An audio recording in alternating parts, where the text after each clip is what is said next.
जय गजानन जय श्रीमन्नारायण। दोस्तों, ज्येष्ठ मास महात्म्य कथा अध्याय 3 तक श्रवण कर चुके हैं। आइए आज ज्येष्ठ मास महात्म्य कथा अध्याय 4 को श्रवण करते हैं। दोस्तों, हिंदू पंचांग का तीसरा महीना ज्येष्ठ है, जो गर्मी के चरम समय में आता है। मई जून यह मास केवल ऋतु परिवर्तन का संकेत नहीं देता, बल्कि धार्मिक, आध्यात्मिक और आयुर्वेदिक दृष्टि से अत्यंत महत्वपूर्ण माना गया है। इसके महात्म्य का उल्लेख पुराणों, विशेषकर स्कंद पुराण, पद्म पुराण और भागवत पुराण में विस्तृत रूप से किया गया है। ज्येष्ठ का अर्थ होता है श्रेष्ठ, बड़ा या प्रमुख। यह नाम संकेत करता है कि यह मास तप, संयम और साधना की दृष्टि से श्रेष्ठ है। इस माह में शरीर, मन और आत्मा को शुद्ध करने का विशेष अवसर होता है। व्रत और स्नान का विशेष महत्व होता है। स्कंद पुराण में कहा गया है कि ज्येष्ठ मास में प्रातः काल तीर्थ या पवित्र नदी में स्नान करने से व्यक्ति समस्त पापों से मुक्त हो जाता है। ज्येष्ठ मास में तपस्वी रूप में होता है, इसलिए सूर्य अर्घ, आदित्य हृदय स्रोत और सूर्य नमस्कार अत्यधिक फलदायक माने जाते हैं। दोस्तों, गणेश संकष्टी चतुर्थी व्रत। इस मास में गणेश संकष्टी चतुर्थी व्रत विशेष रूप से फलदायी माना गया है। व्रत करने से बाधाएं दूर होती हैं और विशेषता संतान सुख और रोग निवारण मिलता है। नंबर 3, जल और सेवा का महात्म्य। जलदान, अन्नदान और वस्त्रदान अत्यंत पुण्यदायक, विशेषकर शीतल जल का वितरण, प्याऊ लगाना, बेलपत्र, चावल, पंखा, छाता और जौ का दान करना, भीषण गर्मी में दूसरों के लिए राहत बन जाना सच्ची सेवा है। दोस्तों, इस महीने में गंगा दशहरा भी आता है। गंगा जी के पृथ्वी पर अवतरण की तिथि ज्येष्ठ शुक्ल पक्ष दशमी। इस दिन गंगा स्नान से समस्त पाप नष्ट हो जाते हैं और निर्जला एकादशी भी आती है, सबसे कठिन, अत्यंत पुण्यदायक एकादशी, जिसमें निर्जल उपवास किया जाता है। इसके एक व्रत से साल भर की सभी एकादशियों का फल प्राप्त होता है। और बट सावित्री व्रत भी आता है। सुहागिन स्त्रियों द्वारा अखंड सौभाग्य के लिए किया जाता है। शनि जयंती भी इस महीने में आती है।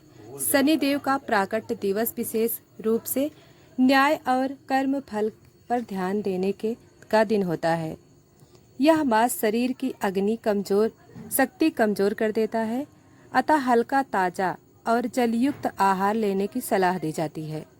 दोस्तों, इस महीने नींबू, बेल, आम, पुदीना, सत्तू, जलजीरा आदि का सेवन करना लाभकारी माना जाता है।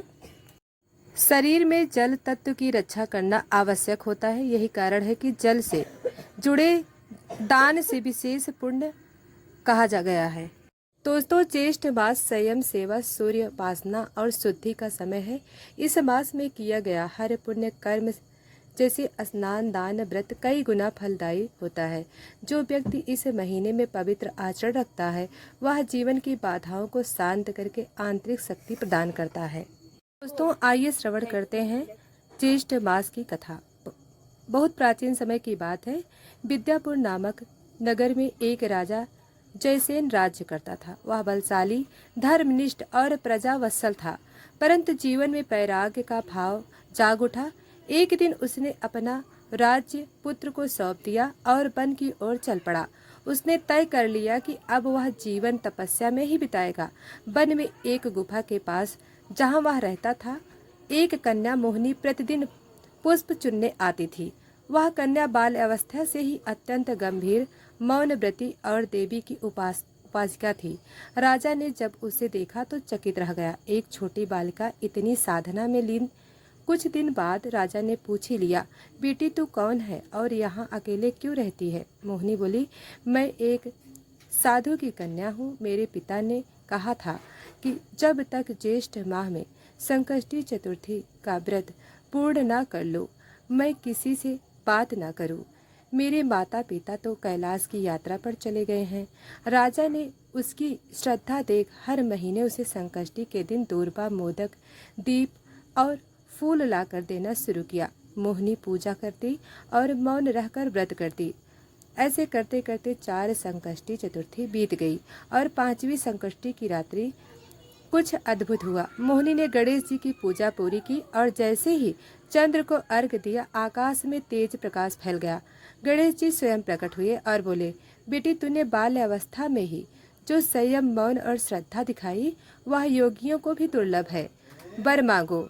मोहिनी ने कहा, भगवान, मुझे यह वर दीजिए कि जो कोई भी ज्येष्ठ मास संकष्टी चतुर्थी को विधि पूर्वक मौन भाव से व्रत करेगा, उसकी सभी मनोकामनाएं पूर्ण हो जाए, चाहे वह राजा हो या संत या पापी।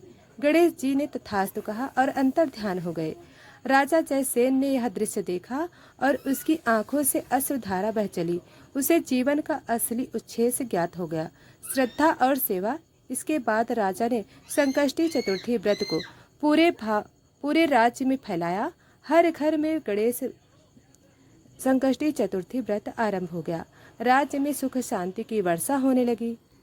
तो आज जैसा कि जानते हैं, चौथा दिन ज्येष्ठ माह का है, तो आज गणेश संकष्टी चतुर्थी है। गणेश संकष्टी चतुर्थी ज्येष्ठ माह की संकष्टी चतुर्थी में किया गया व्रत विशेष रूप से मनोकामनाएं पूर्ति, स्वास्थ्य और संतान सुख देने वाला होता है। बाल अवस्था की मौन और एकाग्रता भक्ति भी परमेश्वर को आकर्षित करती है। एक राजा जिसने राज्य त्याग कर वैराग लिया, वह भी एक कन्या की भक्ति को देखकर सच्चे धर्म को समझ सका।